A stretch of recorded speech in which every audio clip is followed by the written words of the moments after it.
Hello, and welcome to Miss Hope's Reading Hour. So glad to be here with you on this wonderful Wednesday.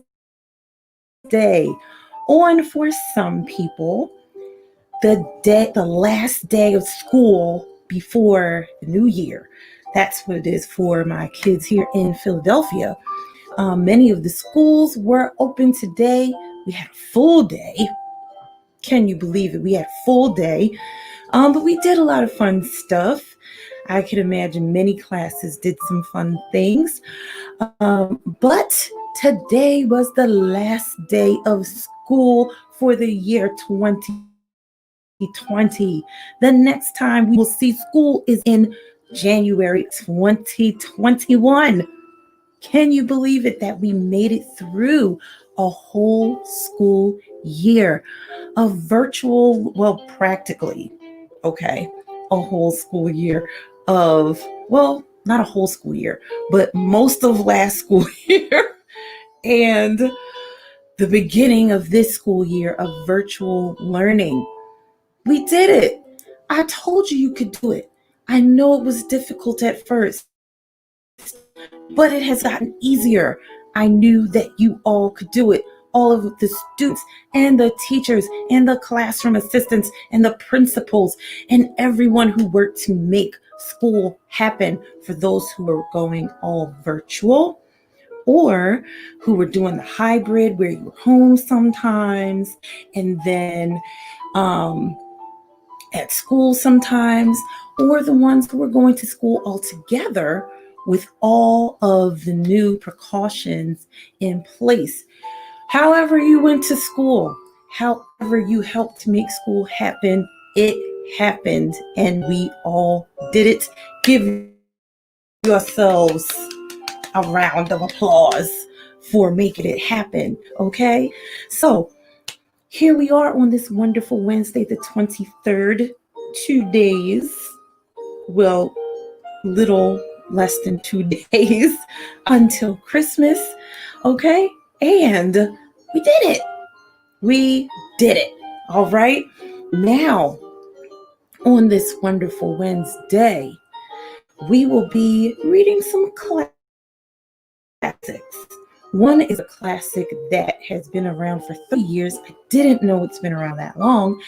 And another one is a classic for a different reason. And I'll explain that. Also, my friends, what is today? Today is the last day of our 12 days of donations. We made it through all of the days. We started a couple of Fridays ago. We are at the last of our 12 days of donations. And our organization for today is called Step Up to the Plate. This is a very interesting name. Now, while I was researching my other organizations that were for the other 11 days of the 12 days of donations, I came across this organization, and they have a very interesting story. It is an organization that is based right here in Philadelphia. So let me read you a little bit about Step Up to the Plate. All right. Let me see. There we go. So, Step Up to the Plate was formed as an emergency response to an unexpected short-term need. As COVID-19 began to spread through the city, a single idea. What if we could use the food from our canceled fundraising events to feed our vulnerable neighbors? That launched a bigger strategy. Through a coordinated effort between nonprofits who work with vulnerable populations, city management, philanthropic leaders, and restaurant and catering partners, this program is now a central part of the city of Philadelphia's efforts to address housing and food insecurity during the coronavirus pandemic. Our outdoor meal sites are safe and socially distant. As nonprofits working with vulnerable populations quickly discovered, social distancing guidelines prevent nonprofits from conducting business as usual. Our outdoor sites keep guests, volunteers, and nonprofit staff members safe. Our program provides critical emergency services that extend beyond meals. It's hard to shelter in place when you don't have shelter. It's hard to do that when you don't have a home. Through partnerships with nonprofit organizations and city programs, we ensure that, among many other services offered, guests have access to coronavirus testing. Our restaurant and catering partners are staying in business. The catering and restaurant industries have been hit hard economically by the pandemic. Our program keeps food industry professionals at work, creating delicious and nutritious meals for guests. Our city recognizes that it takes a village. Philanthropic organizations, corporate partners, and individual donors all know that feeding people costs money. We are deeply grateful for all who have stepped up to donate to this important cause. This is not a best case scenario. It is a better case scenario. We are acutely aware that this program is not a permanent solution to a multi-layered crisis of hunger, homelessness, and healthcare. But we can combat these threats more effectively if we work together. That is pretty amazing that just when this all started, they came to be. People decided, do something to help people during this time. So I'm trying to see something. So, quick facts and figures. Over 370,000 meals were served just in April by this organization. That's amazing.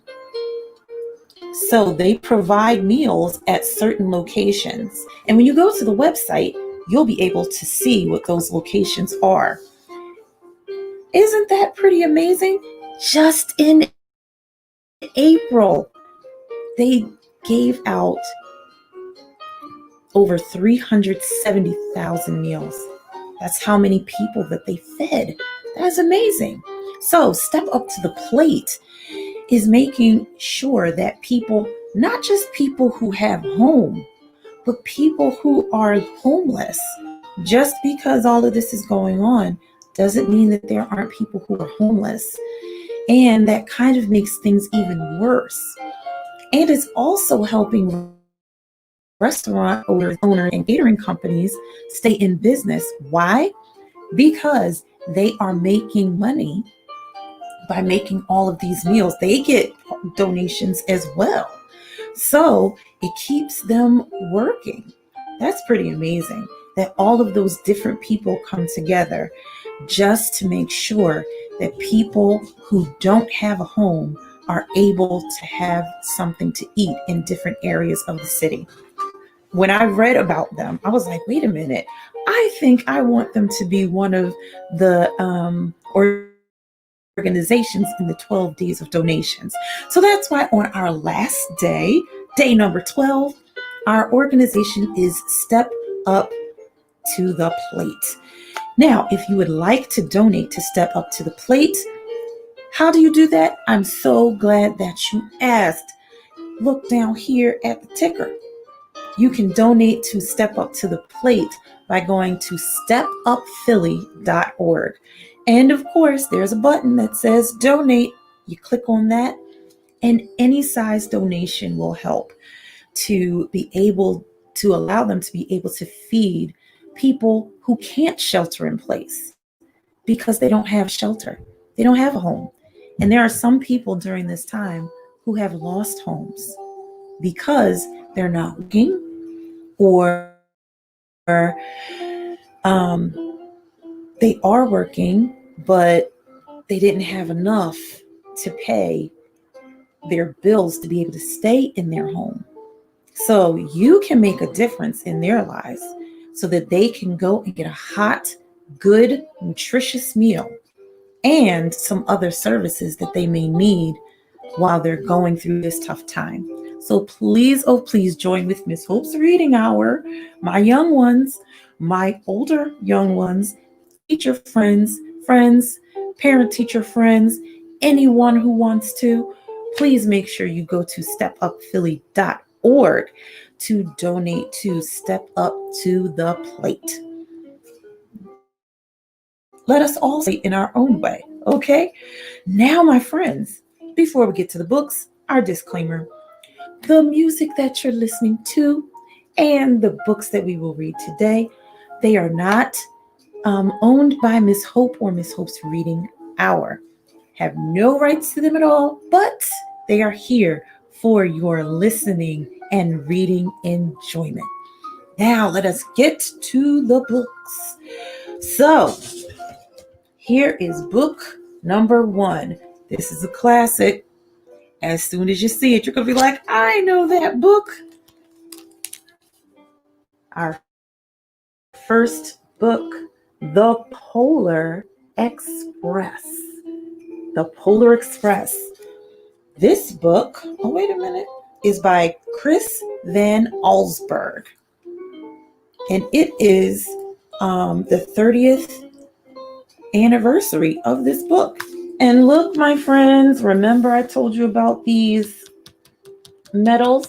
Got a Caldecott medal for the writing of this book. You want to write a book? You could get a medal. You could get a prize. When people read it and think, oh, this book is amazing, it must get some type of award, you could be a Caldecott medal winner as well. So, The Polar Express, that is our classic down through the years. And this book is called There's a Kid in My Food. Doesn't seem like much of a classic, but it tells the classic story behind the reason for Christmas. So this book is written by Adam Smith, illustrated by Colette Alexandratos. Sorry if I butchered your name. You know I try not to butcher people's names.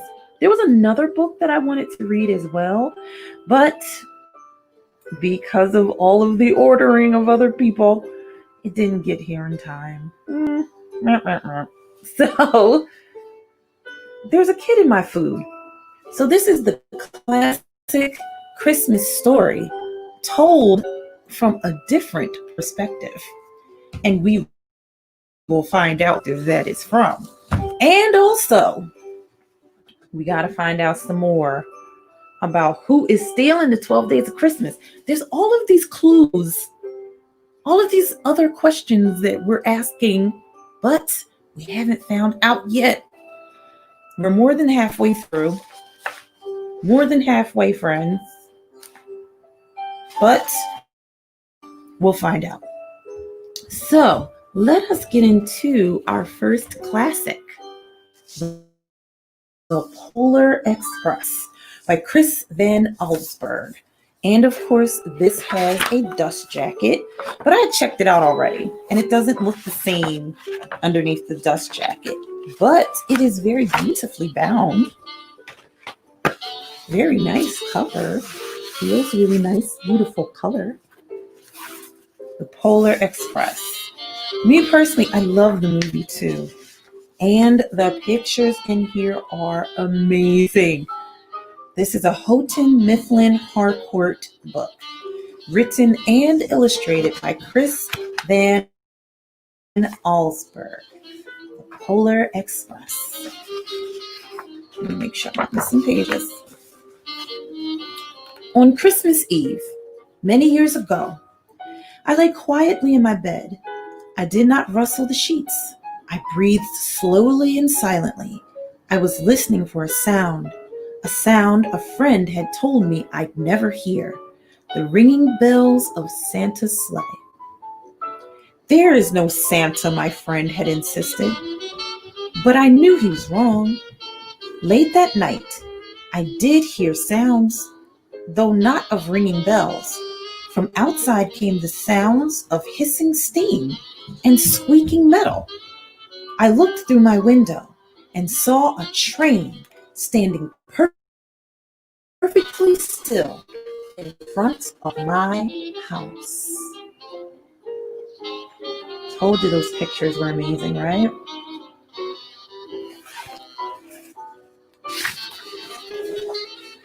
It was wrapped in an apron of steam. Snowflakes fell lightly around it. A conductor stood at the open door of one of the cars. He took a large pocket watch from his vest, then looked up at my window. I put on my slippers and robe. I tiptoed downstairs and out the door. The conductor cried out. I ran up to him. Well, he said, are you coming? Where? Why, to the North Pole, of course, was his answer. This is the Polar Express. I took his outstretched hand and he pulled me aboard.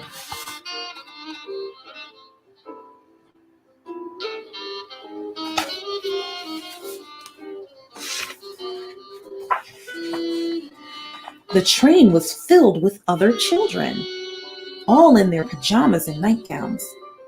We sang Christmas carols and ate candies with nougat centers as white as snow. We drank hot cocoa as thick and rich as melted chocolate bars. Outside, the lights of towns and villages flickered in the distance as the Polar Express raced northward. Imagine that.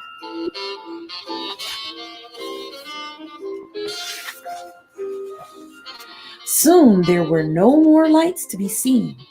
We traveled through cold, dark forests where lean wolves roamed and white-tailed rabbits hid from our train as it thundered through the quiet wilderness.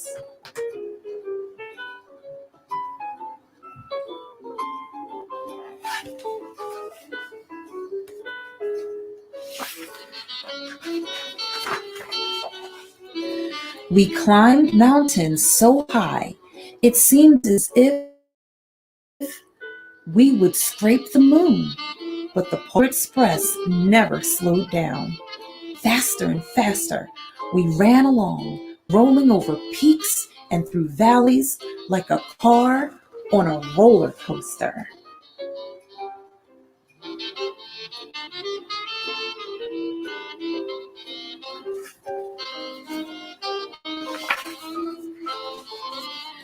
The mountains turned into hills, the hills to snow-covered plains. We crossed a barren desert of ice, the great polar ice cap. Lights appeared in the distance. They looked like the light strange ocean liner sailing on a frozen sea. There, said the conductor, is the North Pole.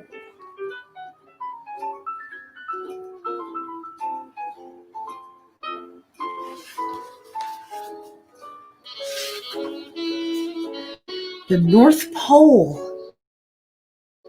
It was a huge city standing alone at the top of the world, filled with factories of where every Christmas toy was made. At first, we saw no elves.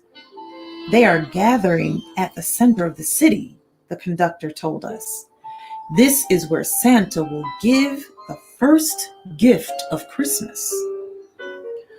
Who receives the first gift? We all asked.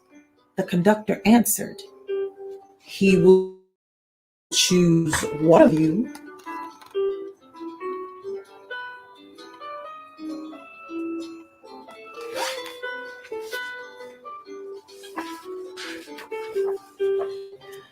Look, shouted the children, the elves. Outside we saw hundreds of elves. As our train drew closer to the center of the North Pole, we slowed to a crawl. So crowded were the streets with Santa's helpers. When the Polar Express could go no farther, we stopped and the conductor led us outside.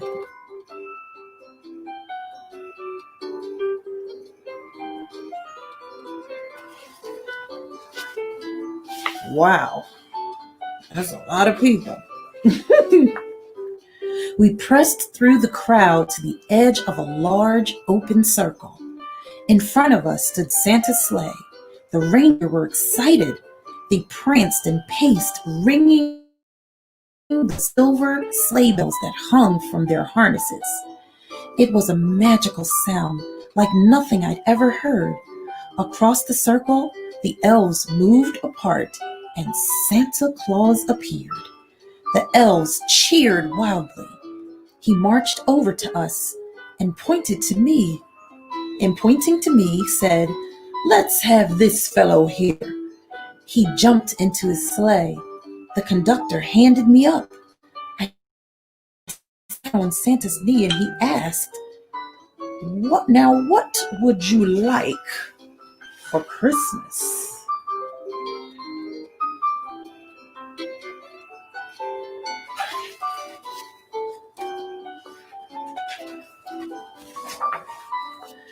I knew that I could have any gift I could imagine. But the thing I wanted most for Christmas was not inside Santa's giant bag.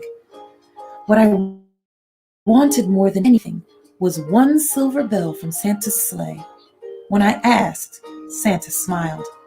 Then he gave me a hug and told an elf to cut a bell from a reindeer's harness. The elf tossed it up to Santa. He stood, holding the bell high above him, and called out, "The first gift of Christmas."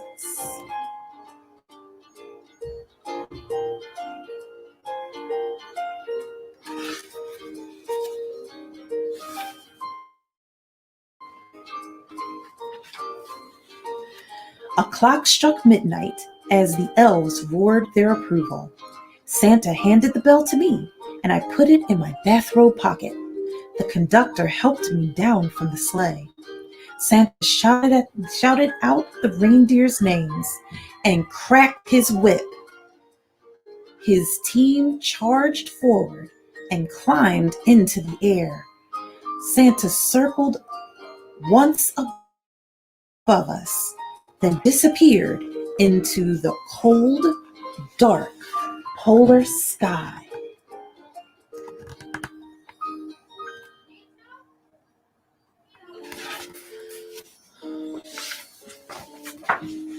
As soon as we were back inside the Polar Express, the other children asked to see the bell. I reached into my pocket, but the only thing I felt was a hole. I had lost the silver bell from Santa Claus' sleigh. "Let's hurry outside and look for it," one of the children said. But the train gave a sudden lurch and started moving. We were on our way home.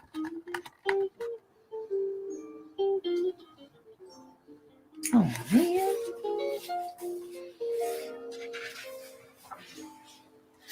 It broke my heart to lose the bell. When the train reached my house, I sadly left the other children. I stood at my doorway and waved goodbye. The conductor said something from the moving train, but I couldn't hear him. "What?" I yelled out. He cupped his hands around his mouth. "Merry Christmas!" he shouted. The Polar Express let out a loud blast from its whistle and sped away.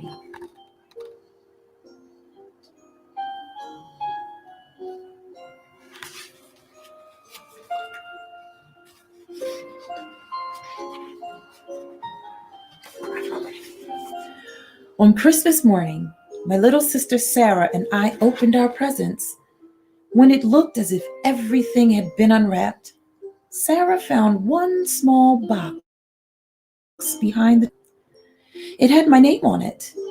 Inside was the silver bell. There was a note. Found this on the seat of my sleigh. Fix that hole in your pocket. Signed, Mr. C. I shook the bell. It made the most beautiful sound my sister and I had ever heard. But my mother said, "Oh, that's too bad." "Yes," said my father, "it's broken." When I'd shaken the bell, my parents had not heard a sound.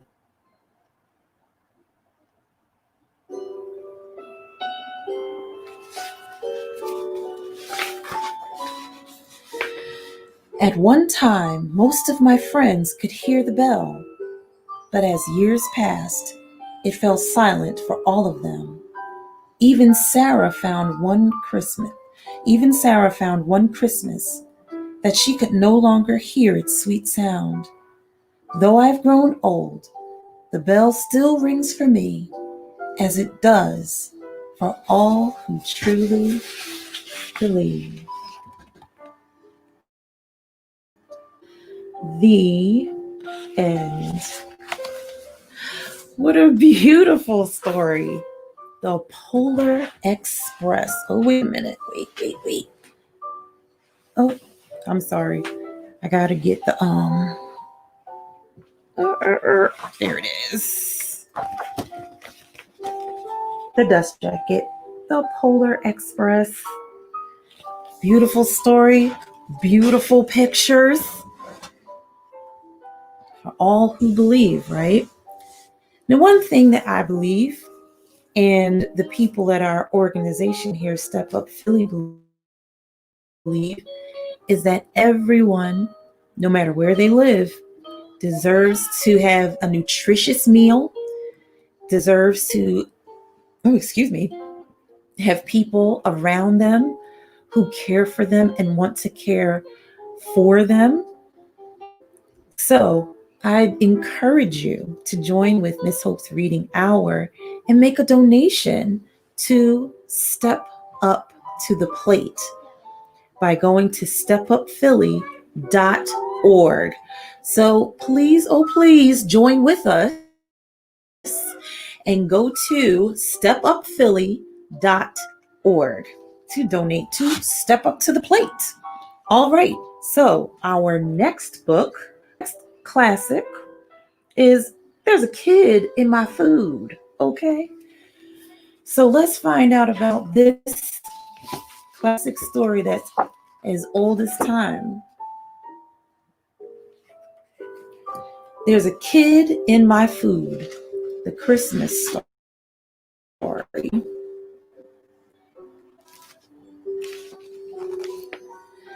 I was out in the meadow, just minding my own, when a guy with big scissors took the wool I had grown.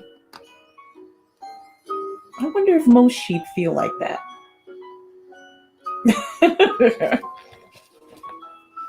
They're like, hey, I grew that. So I went home for dinner, 'cause my day had been bad.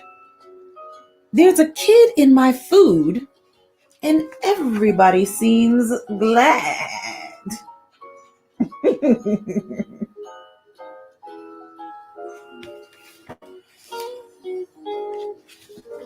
I was out in the meadow and feeling okay when a guy with a bucket took my milk for the day.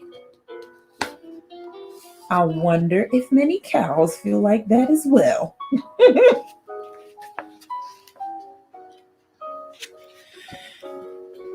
So I head for the barn to get a snack from the manger.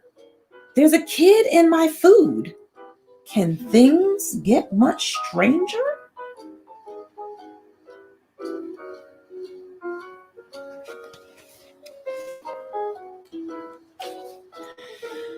The world's gone crazy, so sound the alarm. There's a small herd of people living in my barn.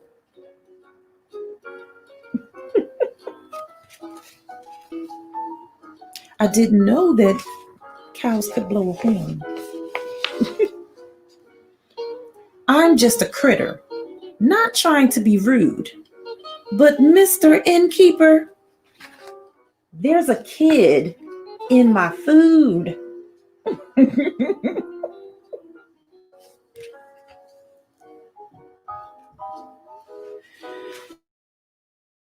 I was next village just hanging around.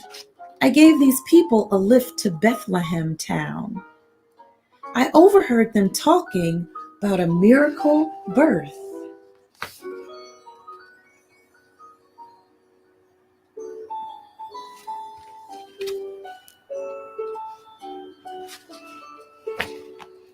He's the savior of the world.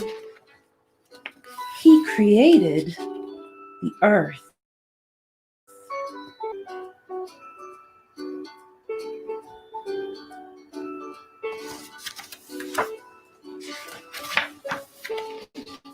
The world's been waiting for the maker of stars.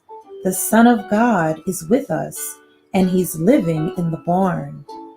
We're just critters, but we know what to do.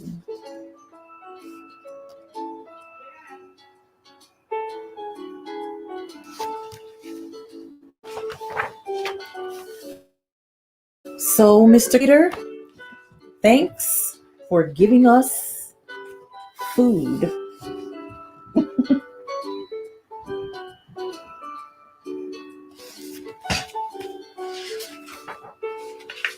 The end. So, at the end of this, if you didn't notice, this story is a very classic story. This is the story of Jesus being born in Bethlehem, which is why we really celebrate Christmas. It's not just all about presents and giving people things and getting people things, but Christians celebrate the birth of Jesus, who is their Lord and Savior. So at the end of this story, it says, "And she will have a son, and you are to name him Jesus, for he will save his people from their sins." That scripture is from the Bible in the book of Matthew, chapter 1, verse 21. So all of us Christians, I am Christian, all of us around the world will not only be celebrating our families and the love of our families and the love of our friends and giving gifts, but we will be celebrating the birth of our Lord and Savior, Jesus Christ.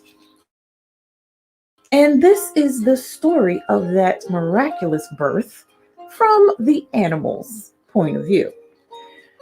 So maybe you'll think about that the next time you wear a warm wool sweater or you drink some milk in the morning. There's a kid in my food. And they were thankful for the Creator as well.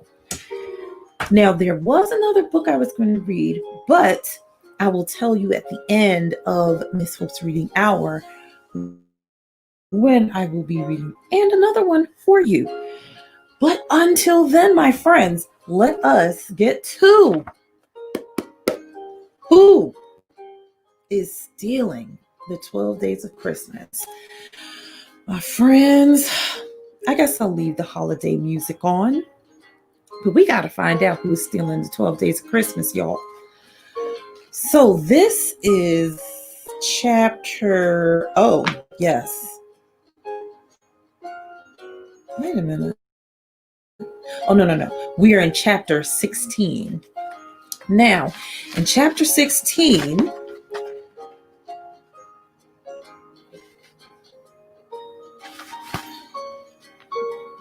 Yasmin and, in chapter 16, Yasmin and Alex are out doing some more detecting. Um, he's still not fond. Alex is still not fond of detecting because it's cold outside and it's Christmas break. Nobody wants to be out in the cold, but now he's got the detecting bug and he wants to know what is happening, especially since one of his 7 swans is swimming in front of his house went missing, but now it's back. But they haven't found out what clue came with the swan a swimming coming back. So they go out to Mr. Stone's yard. They want to retrace the steps of the shadowy figure that was that Alex was running after in the cold the day before. But they never found anything. And while they were in Mr. Stone's yard, Alex is looking for a clue and he can't find anything. He's like, you know what? I'm ready to go. But he looks for Yasmin, but he can't find Yasmin. So after minutes of looking for her, he finally decides to go home. And then he calls Yasmin's house and she says, wait a minute. I had to go home because I had to babysit my brother and all of this stuff. But I was looking for you. Where were you, Alex? And he's like, no, but where were you, Yasmin? And she's like, you know what? I think this was just all a misunderstanding. We were both looking in circles but never saw each other. So Alex started to suspect that Yasmin may have had something to do with the disappearance of the decorations from the 12 days display. But we still have no idea what's going on with the missing mice from Mega Menagerie. Oh, wait a minute. His mother found out from some antique dealers that the discontinued Mega Mice are actually very, very expensive. They cost a lot of money.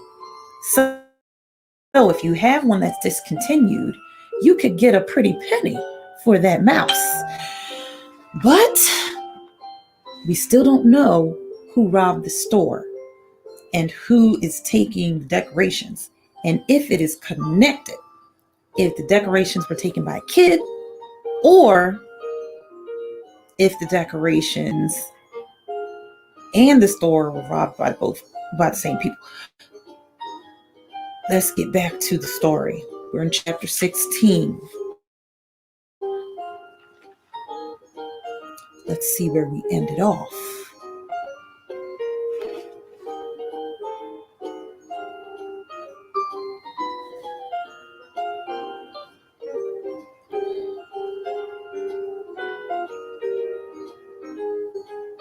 Okay. I cringed when she said price tag. Would Yasmin try to bring it up again? But no, one kick had been enough. So what do you do next, Mom? I asked. I'm going to make a run over the mountain, she said. Take a look at the store that was burglarized. Talk some more to that detective. See what he's got. In the meantime, you kids need to talk to Officer Critchels. He's going to be interested in that map. And in your little adventure last night too, Alex. You may have been a bird thief. You may have seen a bird thief or the silhouette of a bird thief. He'll want a description.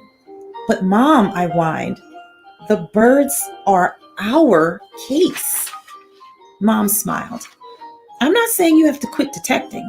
There's not much danger investigating Frank. But you two have to share your information with the police.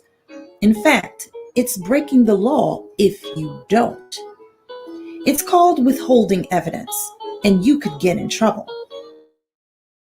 Yasmin did not want to get in trouble. We'll call him, she said.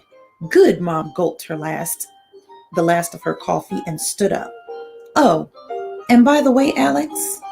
Yes, Mom? Do your mice have the price tags? You said collecting mice was crazy, I said. It is. But if crazy people want to pay crazy sums. Yeah, Mom, I said. My mice have price tags. Mom smiled. Great. And you think about keeping them in plastic bags too. Chapter 17. Mom left. Dad appeared. He looked puffy-eyed and pale. He hadn't shaved. Are you okay? I asked. Your mom has got to cut it out with these late nights, he said. I can't sleep till she gets home. And worse yet, she's drunk all the coffee. I'm going downtown to buy a cup. Can you survive on your own for a while? My dad's home, said Yasmin. We're fine, I said. Detecting, said Yasmin. Dad padded down the hall toward the garage. Luau jumped onto Yasmin's lap and blurted a meow. He's trying to tell you something, I said. He probably wants a treat, she said. That's all felines ever think about, food. Yeah, said Yasmin. I'm sorry. That is so unfair, I said. They think about other things. They think about naps. Yeah, said Yasmin. And when they nap, like yesterday, when Luau knocked over the goose. It might have looked like he was detecting, but really he wanted to see if the goose was edible. Luau meowed again. I thought it meant, speaking of big, nasty birds, let's go hunt some. But Yasmin heard something else. Oh my gosh, she said. What? I said. Your feline reminded me about the goose. We've been trying to figure out what the treasure is, right? What's inside the birds? But all along, we knew what was in the goose. Price tag, I said. Yasmin nodded. Mouse price tag, she said. And if the map is a treasure map, and if the treasure was inside the birds, it must be mice that are the treasure. Now that I know they're valuable, it all makes sense. Yasmin was proud of herself. I would have been proud of her too, except, of course, I already had figured it out. I couldn't let on, though. So what I said, all innocent, was, oh? Now Yasmin looked crushed. Aren't you going to tell me what good detecting that was? Sorry, I said. It was very good detecting. You don't sound like you mean it, she said. My conscience was eating me up. I knew more than Yasmin, and I wasn't telling her. I was withholding evidence. But if I told her everything, she would never let me keep my mice. You might be right, I said slowly. Maybe the mice are the treasure. But we still don't know the who. Who wanted Ulysses S. Mouse? Well, for example, said Yasmin, there's you. I felt my heart bump and my face turn pink. I didn't do it. Yasmin looked surprised. Of course you didn't. What an idiot. Now my face felt red. I squinched my eyes shut. Yasmin, I said, I have to tell you something. No, wait. Show you something. I went up to my room and came back carrying my bathrobe. Yasmin gave me a funny look. I didn't say anything, but one by one, I pulled the precious mice out of the pocket. Napoleon Mouse, Robert E. Mouse, Attila the Mouse, Jerome Mouse, General George Washington Mouse. Yasmin looked at them, then looked at me. Where did you get those? I told her. And you were going to keep them? I nodded. Yasmin crossed her arms over her chest. And I was so proud of you for being brave. She looked like a mom. This is really disappointing. I shouldn't have told you. Oh, yes, you should have, she said. One mouse price tag might be a coincidence, but all these mice? This proves the connection. Whoever stole the Mega Menagerie mice had so many, they gave some away. They made a treasure map, for goodness sake, and gave away mice as treasure. My feelings were all messed up, but my brain was in overdrive. I didn't want to worry about what a rotten being I was. Wait a minute. It didn't want to worry. Oh, his mind. I'm sorry. That sentence was a little confusing coming after that. My feelings were all messed up. My brain was in overdrive. It didn't want to worry about what a rotten human being I was. It wanted to solve the puzzle. Yasmin must have felt the same way. Normally, she would have told me 5 times that I'm a loser. But today, she didn't bother. She went right back to work. The question is, she said, what kind of person makes a treasure map? A kid, I suggested. That's what my mom says. It sounds wrong to me, Yasmin said. I don't know, but I think we need another clue. And she stood up. I know just where to look. The Ryans, I said. Yasmin nodded. Great minds think alike. I looked down at the mice. What do I do with these? You can't keep them, Yasmin said. I know. Yasmin smiled. Put them back in your bathrobe. Later, you have to give them to your mom, though. I guess you didn't think to dust them for fingerprints. Give me a break, Yasmin. It was in the middle of the night and snowing. I was not thinking about fingerprints. Yasmin shook her head. I don't know, bud. At this rate, you'll never make it as a criminal or a detective. Chapter 18. We were all coated up to face the frozen world when I thought of something. Hey, we still have to call Officer Critchels. Yasmin let go of the doorknob. Shoot! Do we have to do it now? I shrugged. We said we would. We didn't say when we would. Now who's withholding evidence? I asked. Oh, go ahead, she said. But it's not fair. We did all the work. We have it half figured out. Now some grown-up is going to come along and take credit. I was afraid of the same thing, but we still had to call. We had evidence in a police case. 2 cases if we were right about Menagerie. I dialed the phone. Angie Price, the dispatcher, answered. College Springs PD, please hold. There was a click, then violins. What's happening? Yasmin asked. Telephone music, I said. Yasmin nodded. Angie Price came back. May I help you?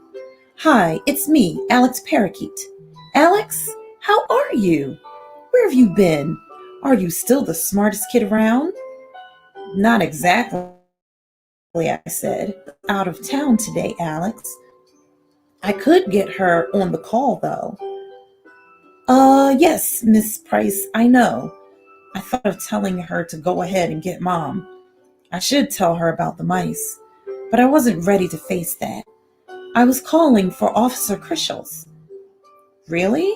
Well, okie dokie then. Wait another click. What's happening? Yasmin asked again. Trumpets, I said. Yasmin nodded. Miss Price came back. College Springs PD, she said. May I help you? Miss Price, it's me, Alex. Alex who? She said. Alex Parakeet? Well, that's odd.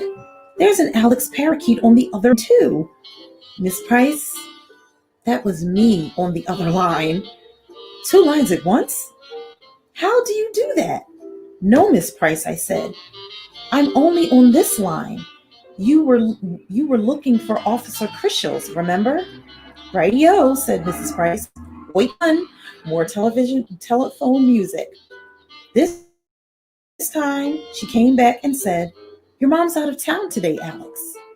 "I know, Miss Price. I wanted Officer Crushels." "Really? That's no good either. He's in conference." "Okay, then. Could I leave a message?"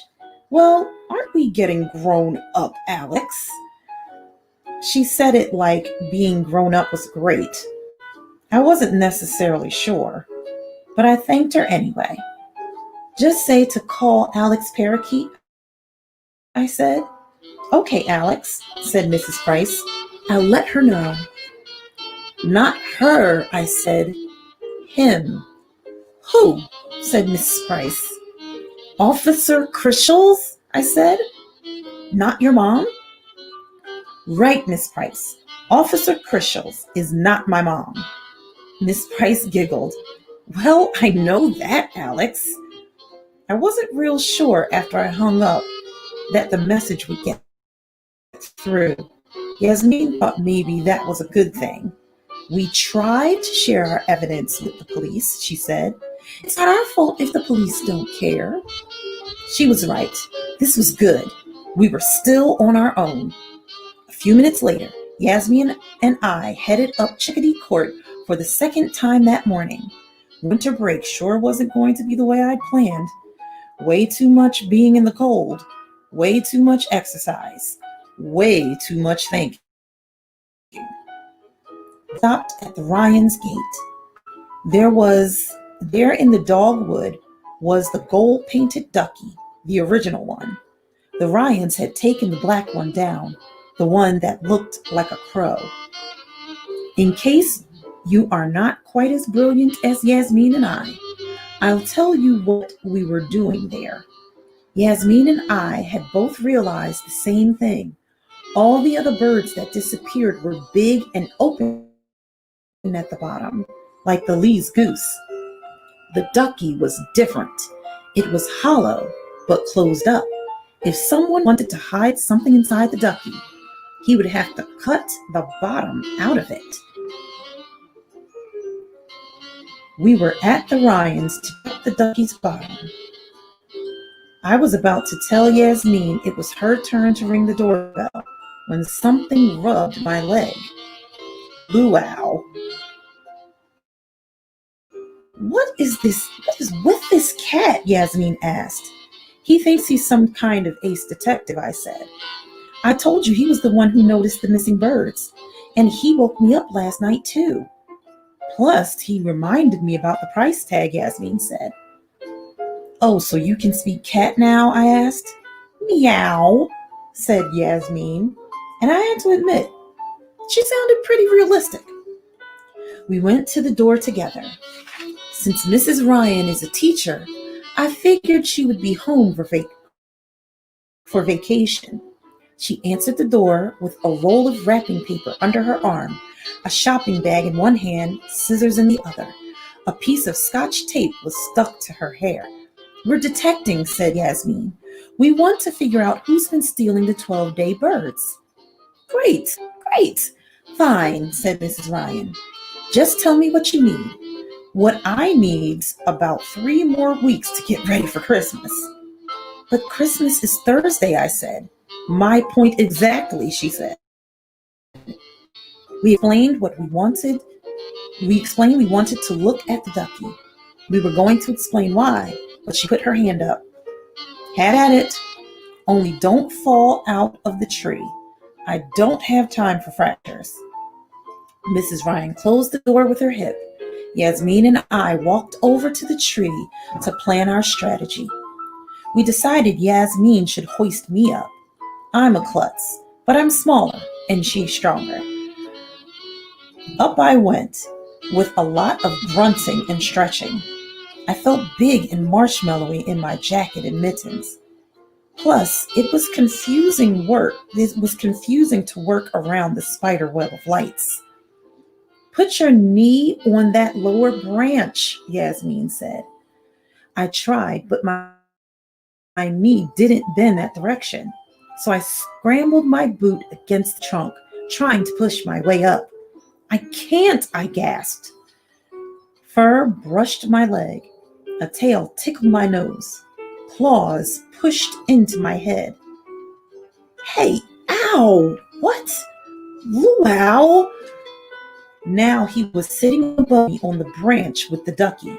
He meowed, and it meant, next time, Alex, hire a professional. Swipe went the paw. Down dropped the ducky. It bounced off my face before it fell to the ground. It was as cold and heavy as a ducky-sized ice cube. Yasmin was so eager to see that she let go of me. It was good I hadn't climbed very high. Ow! Wow! Ow! I landed hard on my tailbone. My best friend didn't even notice. She bent down to get the ducky. She flipped it over. Yes! Let me see! Yasmin held it up. We were right, I said. At the bottom of the ducky was not rubber the way it should have been. It was glued on cardboard. I took the ducky from Yasmin and studied the cardboard. It was plain brown, no marks at all. That seemed unfair. Shouldn't there be a secret code or something? Oh, we will end there, my friends. So, they were right. Someone cut into the bottom of the ducky. I wonder what is inside of it. They were wondering why there were no markings or anything. But it doesn't matter. Let's find out what's inside the ducky. Okay. Well, they tried to tell the police officer to no avail. Now they are still on the case on their own and have found that the ducky is hollow, just like the other birds. And at the bottom was cut out. What is in there? We will find out on our next installment of Miss Hope's Reading Hour, which will be not on Friday because Friday is Christmas, okay? And we want you to have a wonderful Christmas with your family. But tomorrow, and I will let you know what time tomorrow, I wanted to have Miss Hope's Reading Hour on Christmas Eve. Maybe before our friends go to sleep, before they get to open presents in the morning. We will have another classic. We have 2 more classic books to read and reading some more from Who's Stealing the 12 Days of Christmas. So I will let you all know tomorrow what time Miss Hope's Reading Hour will be coming on before we all take our sleep before Christmas. Okay? Well, my friends, we are at the end of Miss Hope's Reading Hour. Thank you so much for joining me today on Christmas Eve with my festive red shirt. Okay? And if I do not see you tomorrow, which I hope that I do, but if I don't, have a great Christmas holiday. Enjoy your break from school. And I hope that you all eat a lot of good stuff and spend a lot of wonderful time with your family and friends. And don't forget to be a blessing to someone else.